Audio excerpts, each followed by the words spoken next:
Bonjour à toutes et à tous, bienvenue, c'est Smart Impact, l'émission de la transformation environnementale et sociétale de notre économie. Et voici le sommaire, c'est Marc Wormser, le directeur général de la banque Frères Wormser, qui sera l'invité du grand entretien tout à l'heure, 26 minutes, pour découvrir les engagements d'une banque familiale privée devenue société à mission en 2024. Mais d'abord, je reçois Simon Lesnay, qui est le fondateur de Plateau Urbain. C'est une coopérative engagée dans l'immobilier solidaire. On vient de passer le cap des 6 millions de mètres carrés de bureaux vides en Ile-de-France. Il propose des solutions d'occupation temporaire. Dans notre débat, on parlera du premier label RSE pour les cabinets d'avocats et les experts comptables. Il repose sur une série d'engagements qu'on détaillera dans une dizaine de minutes. Et puis dans notre rubrique consacrée aux startups, je vous présenterai LiveArts qui veut transformer les EHPAD en lieu de vie stimulant grâce au spectacle vivant. Voilà pour les titres, c'est l'heure de Smart Impact.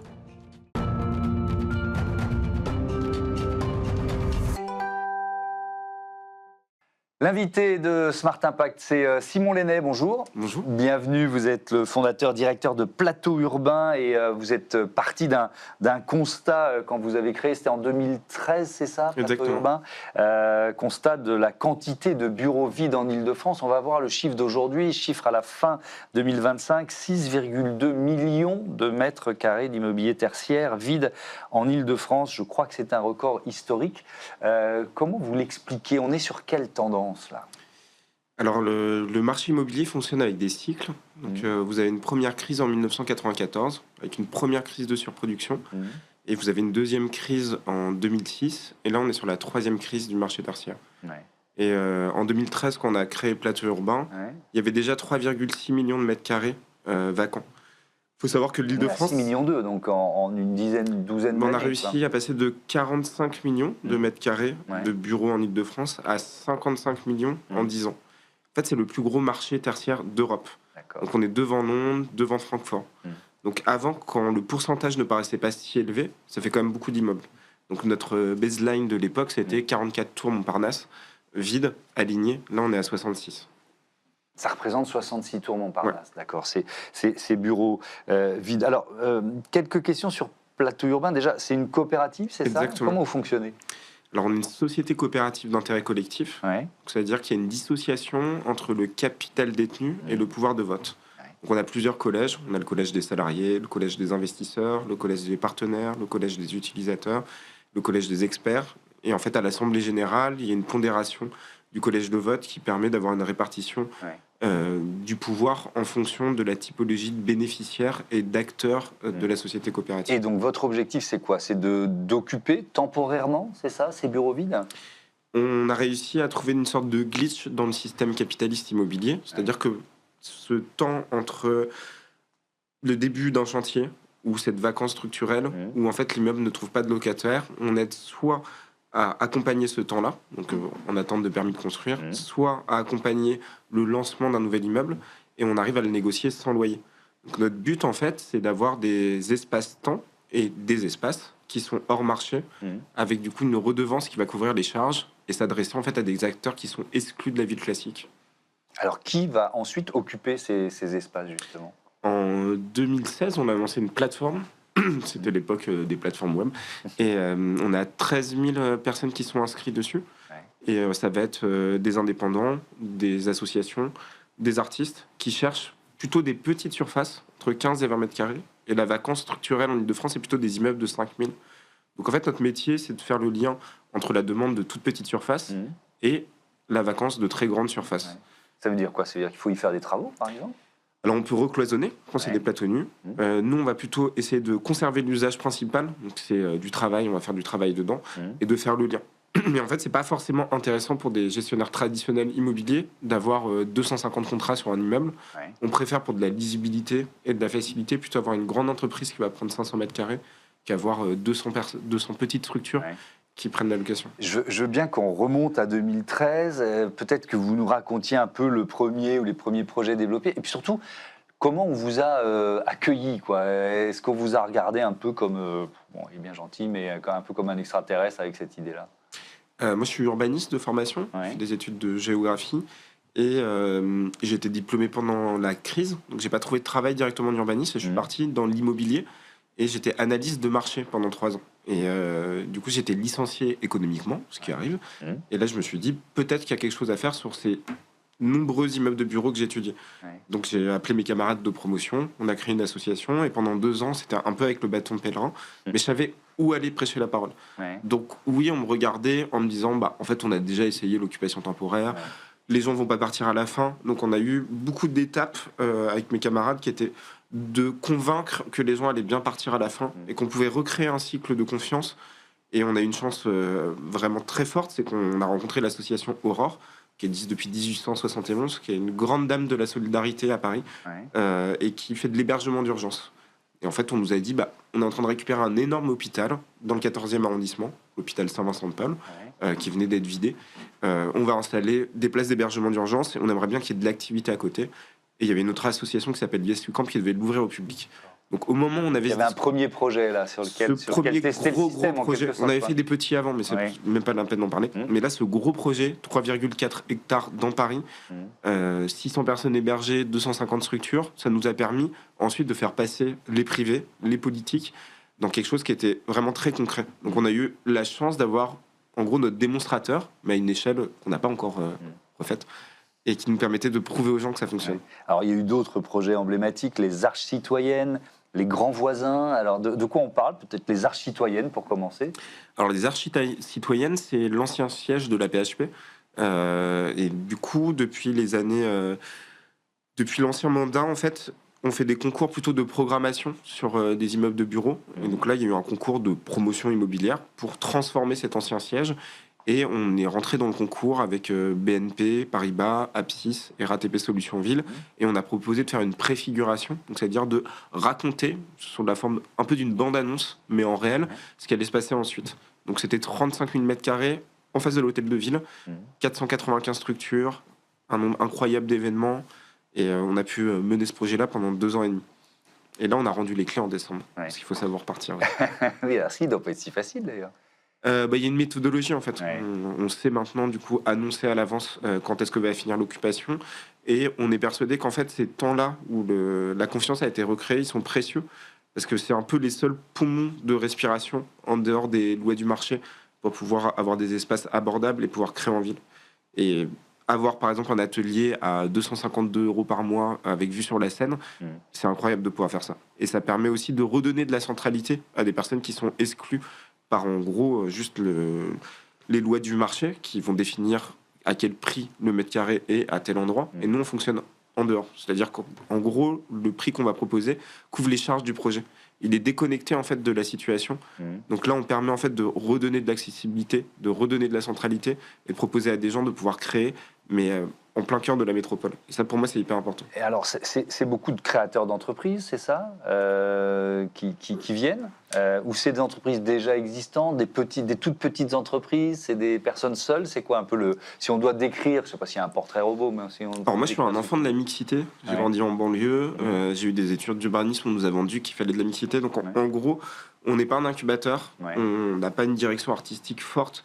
Donc on fait un mix. Donc on va avoir beaucoup de personnes qui en fait travaillaient de chez eux. Là, on a fait une étude qui nous montre aussi qu'on a pas mal on n'a pas tant de créateurs, mais on a plutôt des indépendants qui étaient chez eux sur la partie entrepreneuriale.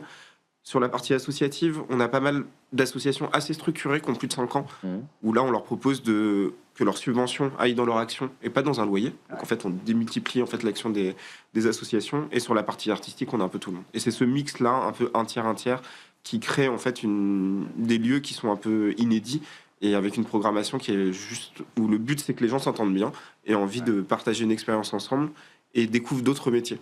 Et ça, je trouve ça hyper intéressant. Est-ce que vous faites aussi de l'hébergement, ou est-ce que vous dites non, il y a suffisamment d'associations qui s'en occupent, c'est pas trop notre job? Alors l'hébergement, on le fait en partenariat. Donc on est en partenariat avec l'Armée du Salut à Lyon, Notre-Dame des Sans-Abris.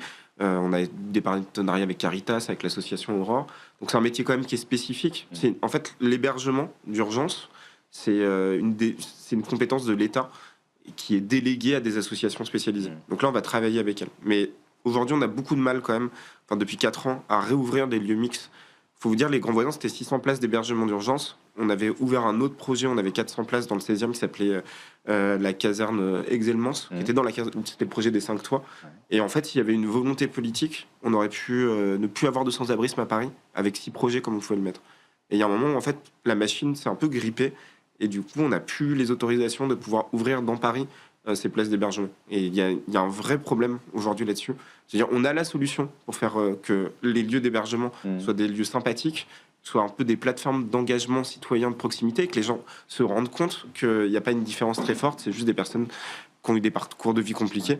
Et là, on est vraiment bloqué là-dessus. Comment vous l'expliquez? Parce que ce que je comprends, c'est qu'il y a toujours la place, quoi. Avec un système comme le vôtre, enfin, c'est pas si simple, hein, mais qu'on peut trouver la place. Il y a un manque de volonté politique, clairement. Tout simplement. Bon, et ça coûte pas si cher. C'est à la fois pas simple et désespérant, quoi. Voilà, c'est pas si cher, c'est pas si compliqué. On a la solution, mais faut avoir envie de prendre les valeurs de l'accueil inconditionnel, quoi. Dernier mot, vous avez cité Lyon. Il y a d'autres villes dans lesquelles vous... donc il y a la région Île-de-France, évidemment. Il y a d'autres villes dans lesquelles vous travaillez? On est présent à Bordeaux, en partenariat avec un aménageur public qui est aussi bailleur social, qui s'appelle Aquitanis. On avait un lieu à Marseille qui s'appelle Coco Velten. Et là, on va peut-être ouvrir des espaces à Montpellier. Et notre action, elle est très forte plutôt dans les métropoles et dans les villes denses, où vraiment il y a un problème d'accessibilité. Et pour tous les autres territoires, on a un service de conseil, où là, c'est plus des urbanistes, où là, on va accompagner en gros, les collectivités ou les privés dans la faisabilité d'une occupation temporaire. Est-ce que le bâtiment est adapté? Est-ce que ça vaut vraiment le coup, pour un temps court ou plus ou moins long, d'investir dedans? Ou on va accompagner les décideurs politiques pour utiliser le foncier public et savoir quoi mettre sur chaque terrain. Mais là, on est vraiment en conseil, et nous, on a une vision de l'occupation temporaire, c'est les bâtiments vacants doivent avoir une finalité sociale, parce qu'en fait, il n'y a plus de place pour avoir un immobilier social, et c'est un peu ce que je vous disais, l'espèce de glitch qu'on a trouvé. Mais il y a d'autres manières de faire. Et quand on est en conseil, on peut dire aussi, là, c'est bien pour faire de l'agriculture urbaine, c'est bien pour faire un projet plutôt expérimental. Il y a plein d'autres solutions. En fait, c'est pas une solution en soi d'urbanisme transitoire, c'est un nouvel outil qui est au service de la ville, et dans lequel on a su influencer pour que ça redevienne un peu systématique, voire obligatoire. Et en fait, on parle de gaspillage. Donc il y a des bâtiments qui sont là, le gardiennet, c'est un gaspillage. Et il faut qu'on arrête de construire. On a trop construit, il faut arrêter de consommer de la matière. Donc là, il faut qu'on intensifie l'usage des bâtiments. Merci. On est là pour ça. Merci beaucoup, Simon Lenné. À bientôt sur Be Smart for Change. On passe à notre débat, un label RSE pour les métiers du droit et du chiffre.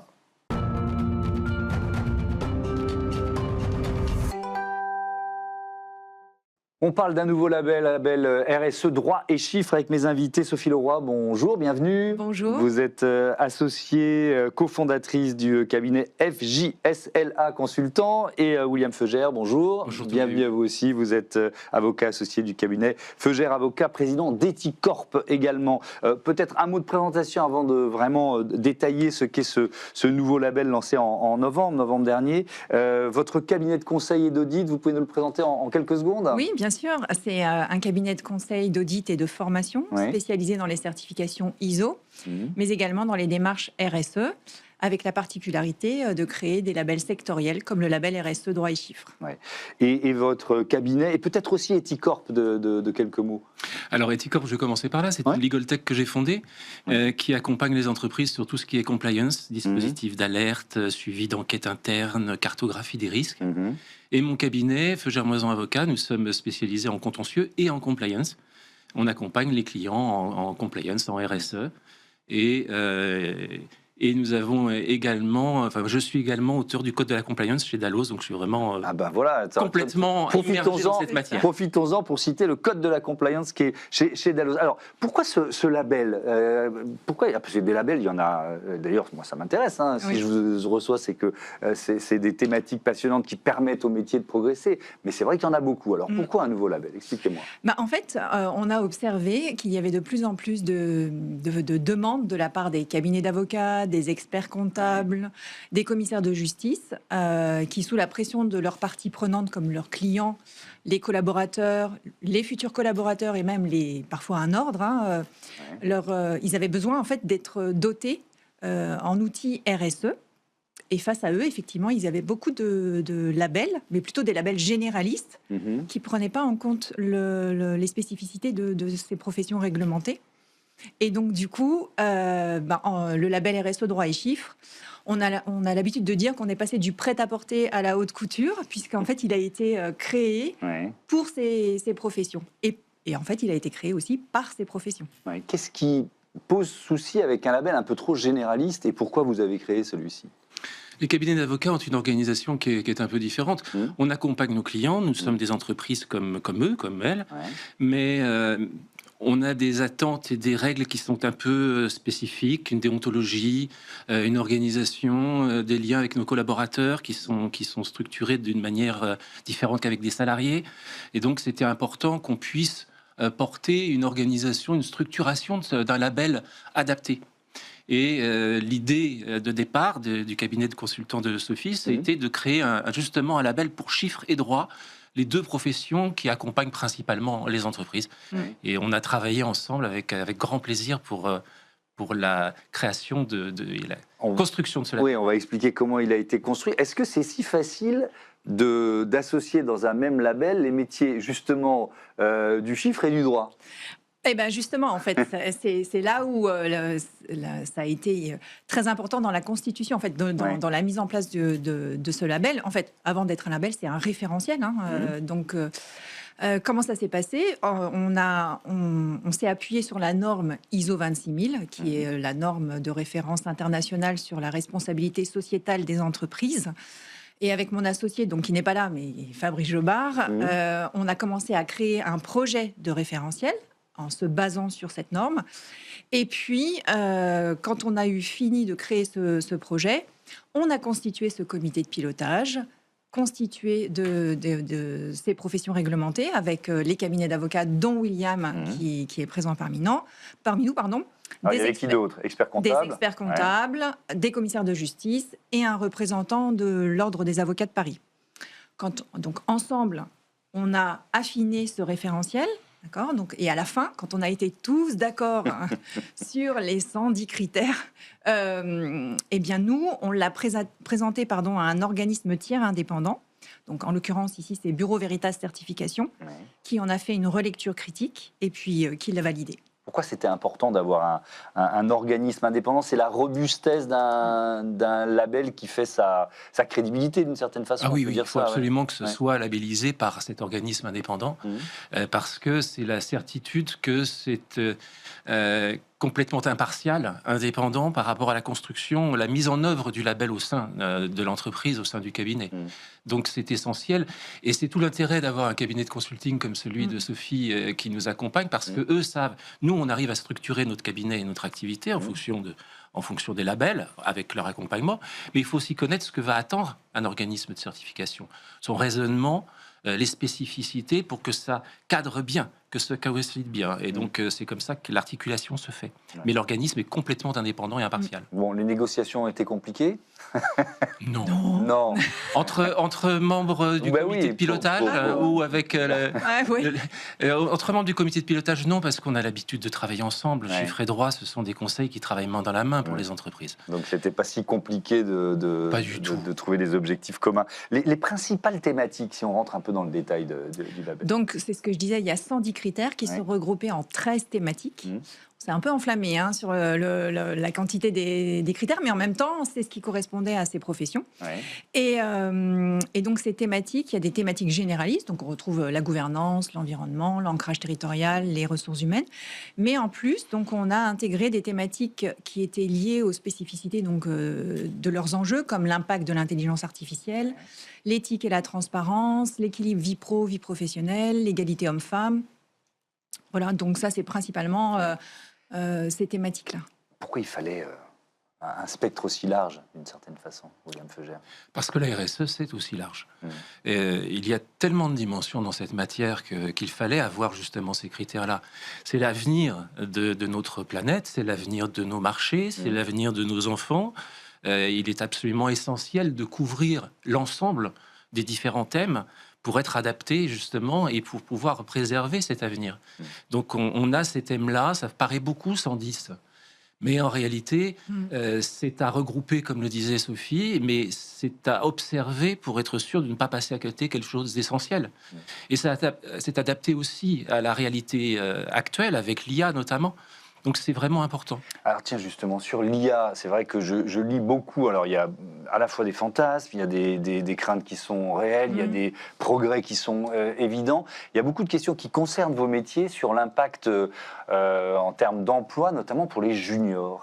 Est-ce que, oui ou non, il y a un risque de moins recruter de juniors aujourd'hui et donc de se retrouver avec des gens moins bien formés ensuite? Vous voyez ce que je veux dire?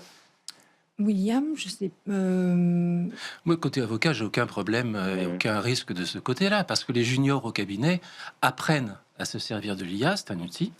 Ils travaillent, ils interrogent, ils se méfient des réponses, ils les vérifient. Bravo, ce que je dis toujours aux jeunes journalistes qui travaillent avec moi. Oui, on ne sait jamais si la réponse n'est pas tout à fait exacte. Notre travail, c'est de vérifier, comme vous, en effet, journalistes, toujours vérifier les sources.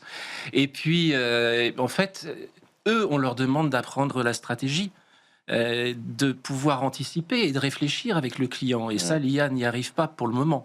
Donc, j'ai pas d'inquiétude du tout. Bon, écoutez, on verra bien. Espérons que les juniors ne sont pas les sacrifiés de la montée en puissance de l'IA. Alors, si je reviens au label, les modalités pour être labellisé, comment ça marche? Alors, comme une certification ISO, en fait, l'entreprise qui souhaite se labelliser RSE droit et chiffres, après s'être acquittée donc, du droit d'utilisation du référentiel, elle constitue son dossier de preuve.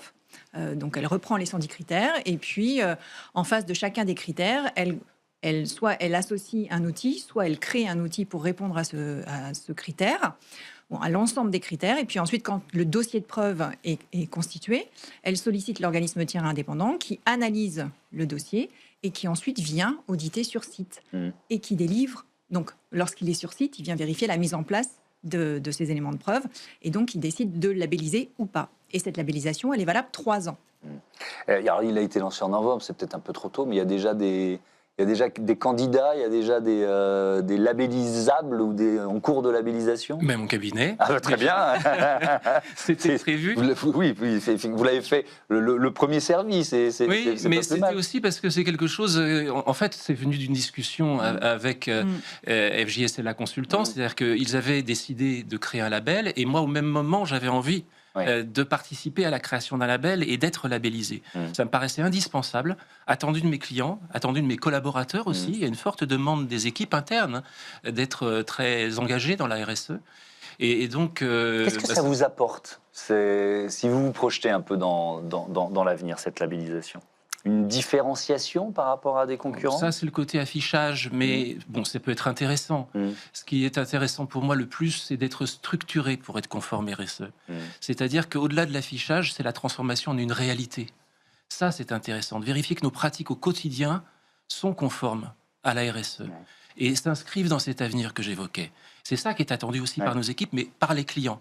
Donc, c'est pas seulement un label, c'est vraiment de structurer l'activité. Est-ce que c'est aussi, pardon de vous interrompre, est-ce que c'est aussi un outil de progression d'une certaine façon? Parce qu'un label, ça peut aussi servir à ça. Parce que tous les 3 ans, il faut se remettre en question, il faut l'avoir de nouveau, etc. Oh, même entre les deux, c'est-à-dire que c'est quotidien.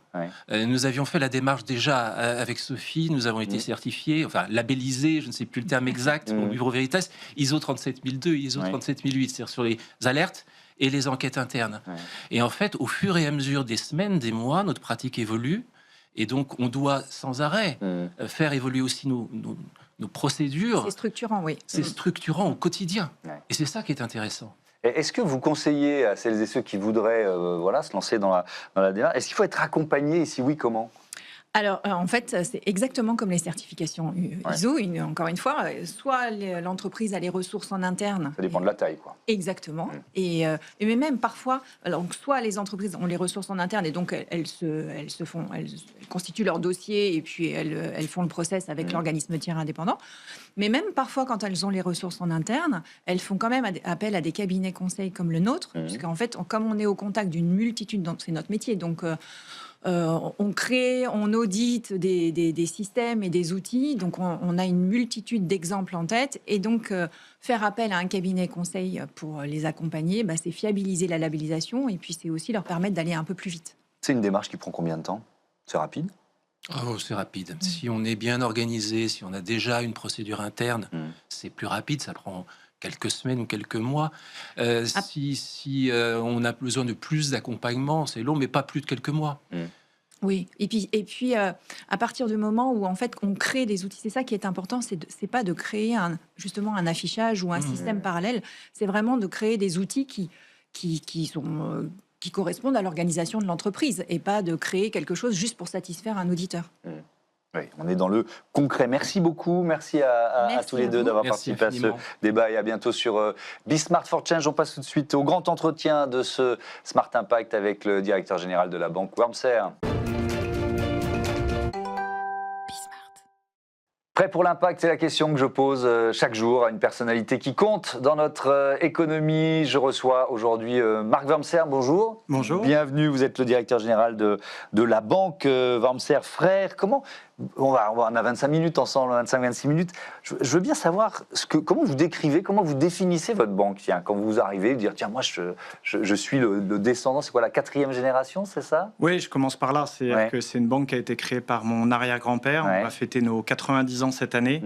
On est encore totalement détenu par la famille et on a toujours été aussi dirigé par la famille puisque j'ai repris la direction avec mon frère il y a 5 ans maintenant et donc on est la 4e génération aux commandes de la banque. Ouais, c'est d'abord ça l'ADN de la banque. Spontanément, c'est ce qui vient.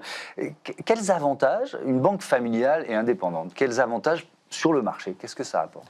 Il y a un point qui est très important, c'est l'alignement d'intérêts. C'est-à-dire que quand on travaille avec nos clients, on travaille toujours aux côtés de nos clients. Donc nous, on fait essentiellement de la gestion de patrimoine, donc on va placer l'argent de nos clients. Et tout produit placement qu'on va proposer à nos clients, la famille va investir aux côtés des clients. Et quand on fait un crédit aux clients, en quelque sorte, on engage les capitaux familiaux parce que c'est la banque qui est détenue à 100% par la banque qui s'engage aussi. Donc il y a un engagement très fort aux côtés des clients, un alignement d'intérêt total. Et l'autre point qui est très important aussi, c'est la proximité qu'on peut avoir avec nos clients. On a l'avantage d'être encore une banque à taille humaine et donc l'objectif c'est de garder cette proximité, ce sur-mesure qu'on peut offrir à nos clients. Oui, avec 110 collaborateurs, donc vous l'avez dit, une banque créée en 1936, 40 quelques chiffres, 45 millions d'euros de capitaux propres, 750 millions d'euros d'encours gérés, 300 millions d'euros d'encours de crédit et 20 millions d'euros de produits nets bancaires. Et est-ce que vous êtes en bonne santé? Comment se porte la banque Wormser? On est en bonne santé, on s'est fixé un objectif, on a redéfini un petit peu la stratégie quand on est arrivé à la direction générale avec mon frère il y a 5 ans, avec un objectif d'aller atteindre 1 milliard d'euros d'encours sous gestion, qui est un des 2 objectifs principaux. On s'est fixé un certain nombre de leviers pour les atteindre. On est à peu près au milieu du chemin, à 750, on était parti de 500 en 2-3 ans, donc pour l'instant on est dans ce plan-là. C'est quoi les leviers d'ailleurs? Alors les leviers, on a utilisé 4 grands leviers. Le premier levier, ça a été de renforcer notre équipe commerciale. Donc, on a beaucoup travaillé sur la création d'une équipe de banquiers privés spécialisés, dédiés, professionnels. Deuxième levier, on a beaucoup travaillé sur l'offre. Donc, on a créé un certain nombre de produits d'investissement pour nos clients, que ce soit sur le côté, le non-côté ou l'immobilier, qui correspondent réellement aux attentes des clients. On travaille aussi avec le crédit, ça c'est un avantage qu'on a aussi en tant que banque. On peut accompagner nos clients par le crédit et donc ça nous permet aussi d'aller accroître nos encours sous gestion. Et enfin, il y a 3 ans, on a réalisé une croissance externe sur une petite société de gestion qui était le 4e levier. Je vous pose une question un peu personnelle. Est-ce que c'est si facile de s'inscrire justement dans cette responsabilité d'une descendance, peut-être de vouloir soit se démarquer de ce que son père a fait, soit au contraire suivre les pas? Il faut garder les deux et avoir un bon équilibre. On a un énorme avantage à la banque, c'est que on hérite d'une banque qui est en bon état, qui a un formidable outil. Ça, c'est un premier avantage. Le deuxième avantage, c'est qu'il est dans l'ADN de chacune des générations d'apporter sa pierre. Donc, les générations passées sont là pour accompagner les générations actuelles dans le développement et la transformation de la banque. Et les générations actuelles, forcément, il ne faut pas qu'on fasse table rase de tout ce qui a été fait sur les 90 dernières années, mais on va s'appuyer dessus pour pouvoir le développer. On va parler de la raison d'être de la banque Wormser, du fait que vous avez choisi de devenir une entreprise à mission en 2024. Cette raison d'être, être utile à la société en accompagnant ses clients vers un avenir durable, tout en restant fidèle à ses valeurs familiales. Entreprise à mission. Déjà, pourquoi le choix Et puis ensuite, je vous demanderai est-ce que ça change des choses concrètement dans la manière dont vous accompagnez vos clients. D'abord, pourquoi le choix de devenir une entreprise à mission ? Quand je suis arrivé à la banque, j'ai voulu essayer de donner une orientation à la banque vers un peu plus d'utilité et de finances durables. Et ce qui était intéressant, c'est qu'il y avait une vraie cohérence avec tout ce qui avait été fait par les générations passées, puisque l'intérêt général, l'utilité sociale, ça a toujours été quelque chose qui était au cœur des motivations des différents dirigeants de la banque. On a mis en place un certain nombre en 10-15 ans, un certain nombre d'éléments, passant par commençant à faire investir nos clients dans des startups à impact au début, il y a une dizaine d'années, puis en mettant des critères environnementaux, sociaux, gouvernance, puis en proposant une offre complète, durable et à impact, et puis en travaillant aussi en interne. Une fois qu'on avait mis en place tout cela, on s'est dit qu'il y avait une certaine continuité à aller chercher ce statut d'entreprise à mission, qui est un statut que je trouve extrêmement bien fait, extrêmement puissant, parce qu'il est à la fois très souple, puisqu'on définit nous-mêmes notre mission, notre raison d'être. On définit nous-mêmes les objectifs dans nos statuts et ensuite des objectifs opérationnels et des indicateurs.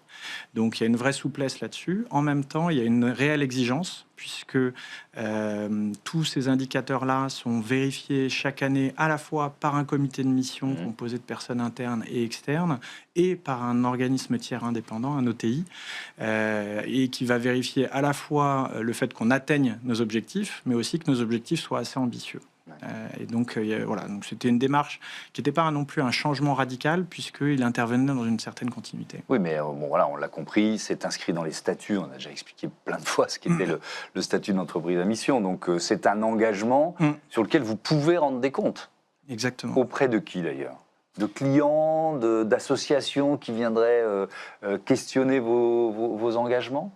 Ce qui est important dans une démarche de finance durable, et on le voit depuis une dizaine d'années, c'est la crédibilité. Pour avoir une crédibilité, il y a plusieurs éléments qui sont importants. Le premier élément important, c'est d'avoir une démarche globale holistique qui touche tous les produits, tous les services, et aussi d'avoir une démarche qui s'applique en interne. Donc, toutes les exigences que je vais avoir dans la sélection des entreprises, je vais me les appliquer à moi-même. Et la deuxième partie, c'est qu'il faut une certaine crédibilité, donc une transparence aussi. Et ce statut d'entreprise à mission, par la publication d'un rapport annuel avec un organisme tiers indépendant qui le vérifie, donne cette transparence. Sur les parties prenantes, toutes les parties prenantes vont être impactées. En premier lieu, peut-être les collaborateurs. C'est quelque chose qui est très important pour la marque employeur et pour un certain nombre de collaborateurs qui nous ont rejoints de par cette démarche et cette transparence. C'est important pour les clients. Certains clients viennent nous rejoindre parce qu'on a cette démarche d'entreprise à mission et de finance durable, mais c'est important aussi pour nos actionnaires et pour nos partenaires de place. Vous avez décidé de pas simplement, entre guillemets, créer des produits dédiés, ce que vous disiez, quand on parlait d'approche holistique, c'est-à-dire que ça concerne toutes les classes d'actifs, ces enjeux de durabilité ou ces engagements de durabilité ? Dans notre stratégie d'investissement, de sélection, parce que ça s'applique à la fois en investissement mais aussi en crédit, on a mis en place une analyse systématique des risques environnementaux, sociaux et gouvernance, quelle que soit la classe d'actifs, quel que soit le produit dans lequel on va investir. Parce qu'on estime que ça fait partie de notre philosophie d'investisseur long terme de prendre en compte ces risques-là. Donc ça, c'est la première étape. Et après, la deuxième étape, c'est de dire, pour tous les clients qui souhaitent aller plus loin qu'une simple réduction des externalités négatives, essayer d'investir dans des produits soit durables, soit impact. Et ça, on l'a mis en place avec des offres sur chacune des classes d'actifs qui permettent d'aller plus loin. Alors, je vais vous citer, c'était une interview aux Échos le 1er avril 2025. Ce n'est pas le bruit ambiant qui va nous faire changer de stratégie. Le bruit ambiant, c'est quoi ? C'est le backlash, c'est la tentation du retour de bâton, c'est ça ?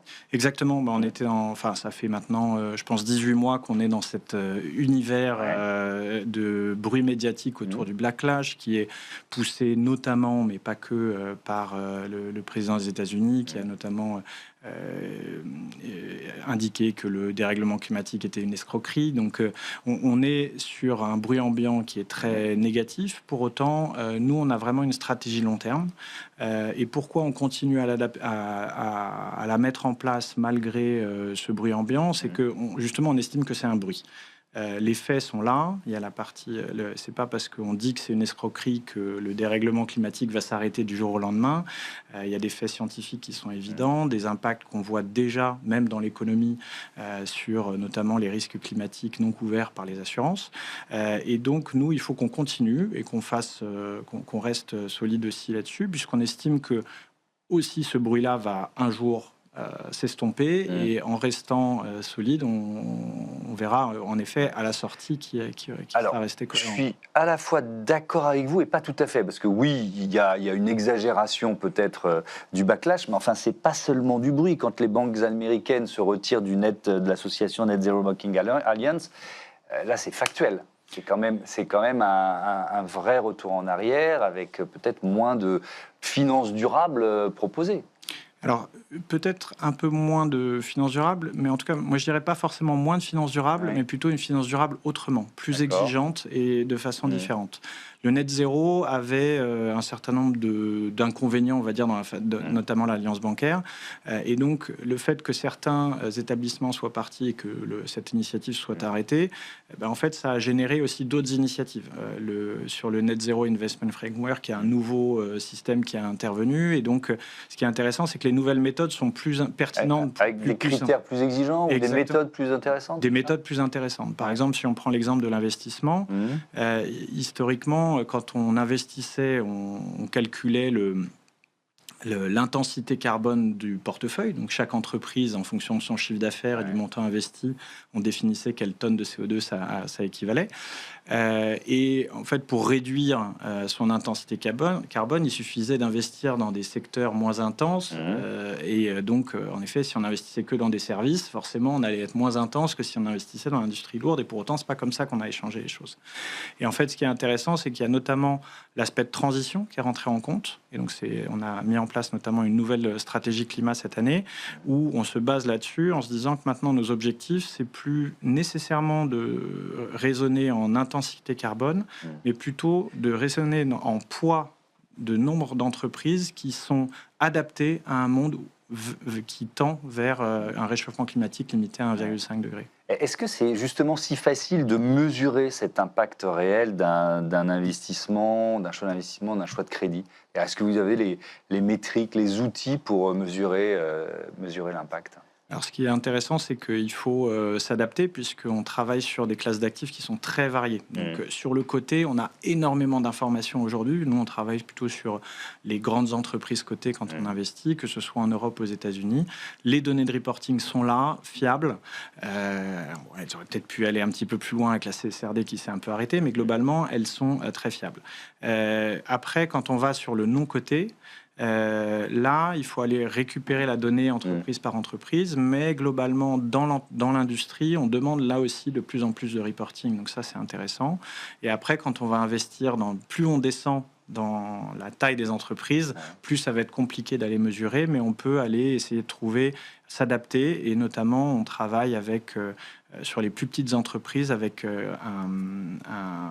un score qui s'appelle l'Impact Score, qui a été créé par le mouvement Impact France, qui nous permet d'avoir quelque chose de mesurable, même sur des jeunes entreprises. Ouais. Alors, il y a une tradition, vous le savez, dans cette émission, l'invité du Grand Entretien pose une question à celui ou celle de la semaine suivante. Alors, la semaine dernière, on avait ici Tristan Rodriguez, qui est le président d'Aurus, vice-président du groupe Kramer. Voici sa question, l'accompagnement des groupes industriels. Bonjour Marc, ravi de pouvoir vous poser cette question. À l'heure où le monde financier demande de plus en plus de rapidité, d'efficacité, de rentabilité, j'aimerais focaliser ma question sur le domaine industriel. N'est-il pas possible et n'est-il pas envisageable d'accompagner les entreprises sur du plus long terme? Et comment une entreprise comme la vôtre, une banque familiale comme la vôtre, est capable d'accompagner les sociétés industrielles aujourd'hui en France et à l'international? Alors, déjà, est-ce que vous ressentez effectivement cette critique qui est faite au monde du financier, qui demande de plus en plus de rapidité, d'efficacité, de rentabilité? Oui, c'est évident que quand on regarde aujourd'hui les critères d'investissement dans le monde financier, on raisonne en TRI, donc taux de rentabilité interne et donc de rendement interne, et donc forcément, plus le rendement, plus le retour de capitaux sont courts, plus on va augmenter ce taux. Et donc, il y a une recherche d'optimisation là-dedans, et donc ça peut passer par une efficacité et plus de court terme. Et alors, est-ce que c'est incompatible avec l'accompagnement d'une industrie, d'un groupe industriel, comme en l'occurrence le groupe Kramer? En fait, c'est ce que lui doit ressentir dans son métier au quotidien. Oui, tout à fait. En fait, ça va là aussi dépendre de la typologie d'investisseur. Quand on est sur le côté, il y a des investisseurs qui raisonnent au trimestre ou même à la milliseconde. Nous, quand on investit sur le côté, qu'on sélectionne une entreprise, le but, c'est de rester sur le long terme. On est investisseur dans certaines entreprises depuis 20-30 ans sur le côté. Sur le non-côté en private equity, les temps sont un peu plus longs puisque les investisseurs investissent généralement en moyenne 5 ans dans les entreprises, et on a certaines catégories d'investisseurs, notamment sur la partie infrastructure ou des investisseurs dits à impact, qui peuvent prendre un petit peu plus de temps sur cette partie-là, et donc on essaie de les accompagner aussi. Nous, en tant que banque, en tout cas privée, notre rôle est d'être une banque patrimoniale, donc on ne va pas financer en direct du crédit les entreprises industrielles, donc j'ai pas de produit à proposer, mais en tout cas on a investi dans des fonds infrastructure, on a investi dans des fonds impact qui eux prennent le temps, un peu plus de temps. Oui, vous parliez des grandes tendances structurelles d'investissement, ça se rejoint, c'est-à-dire c'est de l'investissement de long terme là dont on parle. Exactement. Nous, quand on définit un investissement, on passe la première case, c'est le filtre de ce qu'on appelle les tendances structurelles. Donc on a 4 grandes tendances structurelles. On peut les rappeler. Alors c'est vivre mieux et plus longtemps, donc une population qui augmente, des classes sociales qui augmentent, une espérance de vie qui augmente dans la plupart des pays, en tout cas au niveau mondial. Donc ça génère un certain nombre d'opportunités pour les entreprises. Innover et transformer, on est l'IA n'est qu'une étape parmi toutes les innovations, notamment technologiques qu'on a vécues sur ces dernières années.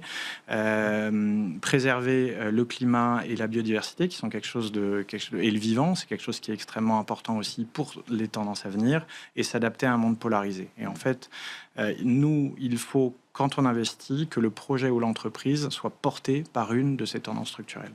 Vous parliez alors on a parlé de backlash au niveau américain, mais c'est vrai qu'il existe aussi au niveau européen, et là, c'est pas seulement du bruit non plus. On parlait du bilan extra-financier, CSRD, et puis il n'y a pas que ce règlement-là, mais il y a quand même Alors, il y a 2 lectures. Et moi, j'ai reçu beaucoup de chefs d'entreprise me dire « Ouais, mais vous êtes bien gentil, le CSRD, super, mais 800 pages, trop compliqué, c'est quand même un casse-tête. » Et je pense qu'ils avaient raison. Mais là, à force de vouloir le simplifier, on l'a un peu vidé de sa substance quand même. Donc l'Europe, est-ce qu'elle n'est pas en train de perdre un peu de son identité, de son aspect pionnier, de cette ambition d'être peut-être le continent le mieux disant en matière de structuration, de bilan extra-financier, d'investissement durable? Je suis totalement d'accord avec vous sur le fait que le recul sur la CSRD est beaucoup trop fort par rapport aux ambitions qui étaient initiales. Je suis aussi d'accord avec vous sur le fait que c'était extrêmement complexe à mettre en œuvre et que ça nécessitait une simplification. C'était pas votre rôle, mais vous aviez quelques clients qui vous disaient casse-tête quand même? Oui, forcément, tout à fait. Ça, c'est sûr que c'était vraiment très complexe. Nous, banque, même si on était une petite entreprise, enfin une entreprise de taille moyenne, en tant que banque, on allait être potentiellement impacté par la CSRD. Quand on a commencé à regarder, en effet, c'est des choses qui sont très complexes. Alors, vous ne l'êtes plus. Non. Mais vous pouvez quand même, il y a une forme de volontariat, c'est ça, qui existe. Est-ce que ça peut faire partie d'une démarche d'une banque comme la vôtre? Oui, tout à fait. Il y a un reporting volontaire qui est possible, qui peut être cadré par la CSRD. Nous, on a aujourd'hui, on va publier dans les prochains mois notre premier rapport de mission, qui est une part de reporting extra-financier, puisqu'on a 10 indicateurs qui permettent de suivre l'accomplissement de la mission. Et on pourra potentiellement éventuellement le compléter si nécessaire pour s'adapter un petit peu avec ce qui est proposé en reporting CSRD. Ce qui est intéressant de noter quand même, c'est que même si on a ce bruit ambiant, même si on a la réglementation qui recule, le mouvement ne s'arrête pas. Il y a un certain nombre de chiffres qui sont intéressants. Il y a 2-3 derniers chiffres qui sont sortis dernièrement. En décembre 2025, en Europe, le nombre de voitures 100% électriques a dépassé le nombre de voitures 100% thermiques. Le pourcentage dans le mix électrique du renouvelable est à 30%, là où le fossile, pétrole, gaz, charbon est passé à 29%, donc on est passé au-dessus. Donc il y a un certain nombre quand même de mouvements qui continuent à avancer, et on est passé un peu du green bashing au green hushing, donc c'est-à-dire que les entreprises n'osent pas tout à fait en parler. C'est-à-dire que les entreprises continuent à avancer. Ouais. Ils vont pas arrêter l'ensemble des investissements, l'ensemble des net zéro. On parlait de net zéro sur le SBTI. Chaque année, le nombre d'entreprises qui sont validées par ces science-based targets, validées par la science, augmente chaque année et de manière mondiale. C'est-à-dire que c'est vrai aux États-Unis, c'est vrai en Asie, c'est vrai en Europe. Donc, ce qui est une façon de répondre à Donald Trump quand il dit effectivement à la tribune des Nations Unies que le réchauffement c'est une escroquerie ou l'arnaque du siècle. Et vous-même, c'est-à-dire quand vous vous êtes donné un certain nombre d'objectifs climatiques, alors, je ne sais plus à quel horizon vous vous êtes donné une date ou plusieurs dates d'ailleurs, et comment vous l'évaluez? Alors, on a fixé un horizon à 2030 pour avoir que ce soit assez long, mais pour autant atteignable, on va dire, en tout cas visible, avec l'objectif à terme de, évidemment, remettre un objectif encore plus ambitieux à 2050. Sur 2030, comme je l'avais évoqué juste avant, on a, selon les classes d'actifs, défini un pourcentage du poids de nos actifs qui vont être investis soit dans des entreprises qui sont en transition, donc qui ont validé la transition de manière scientifique, soit qui sont ce qu'on appelle des solutions climat, c'est-à-dire qui, par leur activité, vont apporter une solution au dérèglement climatique. Ouais. Alors, il y a toujours une question qu'on doit vous poser, qui est l'investissement durable et sa rentabilité. Parce que, alors c'est peut-être un fantasme, là aussi, d'un investissement durable, on fait ça presque par engagement, par bon sentiment, mais ça nous rapporte moins. C'est vrai ou c'est pas vrai, ça? Alors, ça doit dépendre des classes actives. Je peux prendre énormément d'exemples. Les exemples, un exemple qui est assez intéressant, c'est que en janvier 2025, donc il y a un an maintenant, on a lancé un fonds qu'on a appelé WF Continuation Durable, qui a investi dans 2 entreprises qui sont justement ce qu'on appelle des solutions climat, qui par leur activité vont permettre pour l'une d'augmenter l'évitement des gaz à effet de serre, et pour l'autre d'améliorer les infrastructures hydriques en Europe. Ces investissements-là sont des investissements dans les boîtes de non-cotées, et depuis un an, la performance de ces 2 entreprises, c'est sûrement les 2 entreprises dans lesquelles on investit en direct qui performent le mieux. Donc, évidemment, un investissement en private equity, on le jugera dans 5 ans, mais pour autant, il y a une tendance réelle là-dessus, et donc on peut aller chercher un rendement équivalent. Quand on veut de la durabilité. Après, évidemment, plus on veut aller chercher un impact fort, plus à un moment, il va falloir, en effet, jouer sur le couple rendement-risque jusqu'à la philanthropie, où là, évidemment, on a plus de... on a un risque à 100% et aucun rendement, mais un impact extrêmement fort. Tiens, d'ailleurs, on peut en dire un mot, parce que ça fait partie des choix que vous avez fait, cette politique de philanthropie, ça complète votre stratégie d'investissement à impact d'une certaine façon? Exactement. En fait, c'est dans notre ADN. C'est-à-dire que c'est la philanthropie, on en a toujours fait, et c'est en effet qu'on essaie de le faire de manière cohérente avec l'ensemble de nos engagements. Et donc, on a 3 grandes poches dans notre philanthropie. Une poche qui est les engagements familiaux, donc des associations ou des projets qu'on soutient depuis des dizaines d'années, voire depuis leur création. Et on travaille aussi beaucoup avec nos collaborateurs. Donc, on a créé un comité de mécénat qui va sélectionner des associations qu'on va accompagner sur le long terme. Et un des thèmes qu'on a choisi, c'est de favoriser l'entrepreneuriat pour des populations qui vont avoir ce qu'on appelle un caillou dans la chaussure, donc soit des populations avec un handicap, soit des populations qui viennent de zones plus complexes ou même des migrants avec SINGA.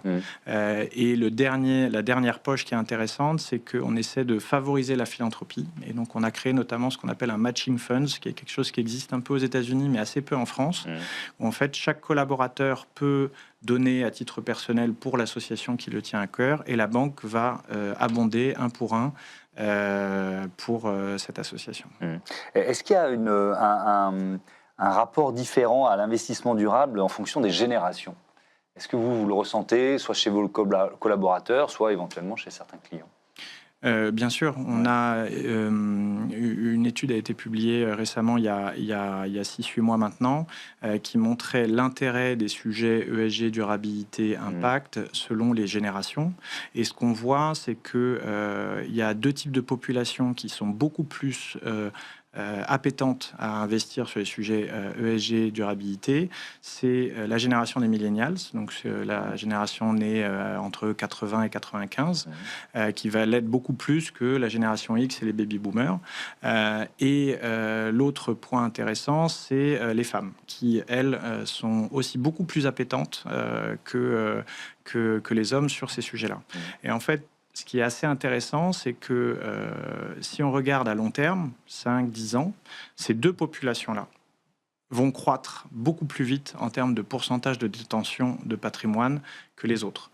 La première, naturellement, et la deuxième, pour tout un tas de raisons. Le patrimoine détenu et géré par les femmes va croître près de 2 fois plus vite que celui détenu et géré par les hommes. Ça, c'est une bonne nouvelle. Ça nous promet de plus en plus d'investissements durables, si je comprends bien. Exactement. Le but, c'est aussi de se baser là-dessus, d'anticiper ces tendances et de pouvoir avoir construire une offre dès maintenant qui sera de plus en plus adoptée, en tout cas on l'espère, dans les prochaines années. Un dernier mot, parce que on a beaucoup reçu l'entreprise qui participait à la Convention des entreprises pour le climat. Je crois que vous avez fait le parcours monde financier, c'est ça? Exactement. Et vous êtes membre du comité d'orientation de la CEC Entreprise. Qu'est-ce que ça vous a apporté dans la réflexion globale que vous venez de détailler? En fait, ce que je dis à chaque fois, c'est que ça m'a fait gagner énormément de temps. Alors, ça prend 10 jours hommes, donc 10 jours hommes sur une année de dirigeant, c'est beaucoup. Et en fait, ça m'a fait gagner énormément de temps. Et ce qui était intéressant, c'est que c'était un peu le hasard, mais on avait le projet de devenir entreprise à mission qui était en même temps que ce projet de Convention des entreprises pour le climat. Et une des choses les plus importantes que ça m'a apporté, c'est que ça m'a permis d'avoir une feuille de route société à mission beaucoup plus robuste et exigeante que si je l'avais fait tout seul dans ma banque le soir. Là, on a pu le faire ensemble, avoir 10 jours, me faire challenger par des pairs et par la méthode Convention des entreprises à mission, et le fait d'être des Conventions des entreprises pour le climat, CEC, et le fait pour l'entreprise à mission, c'est aussi beaucoup mieux parce que vis-à-vis de la CEC, ma feuille de route maintenant, elle est dans mes statuts. Donc, puisque le livrable de la fin d'un parcours CEC, c'est une feuille de route.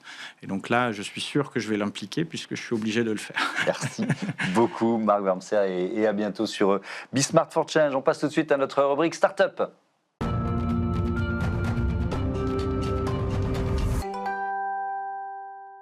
Smart Ideas, la bonne idée du jour, elle est signée Amanda Bliot. Bonjour. Bonjour. Bienvenue, vous êtes la fondatrice de Live Arts, lancée en 2021. Avec quelle idée ?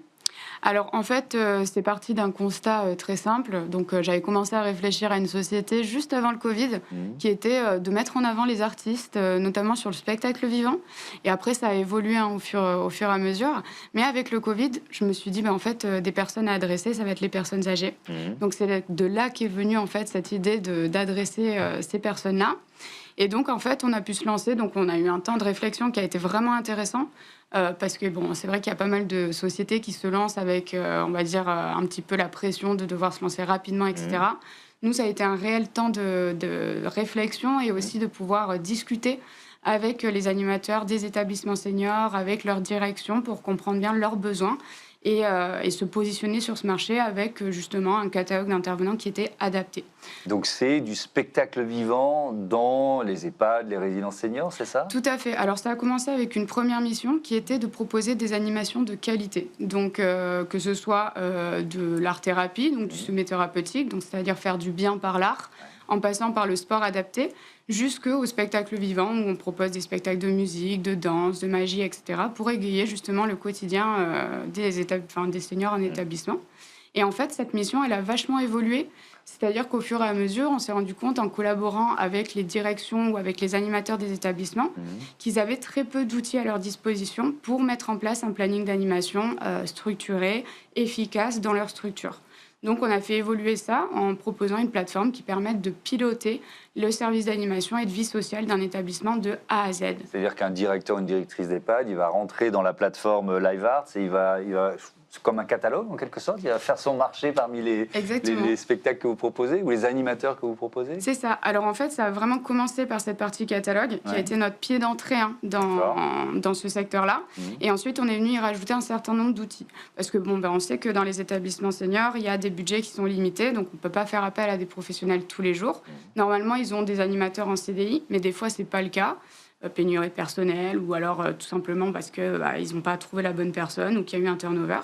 Et à ce moment-là, en fait, on leur met à disposition également une librairie de supports d'animation qui ont été faits avec des gérontologues pour qu'ils puissent également animer la vie sociale de leur établissement en continu sans avoir toujours à sortir en fait, dans leur budget d'animation un ticket, quoi. C'est quoi le modèle économique de LiveArts?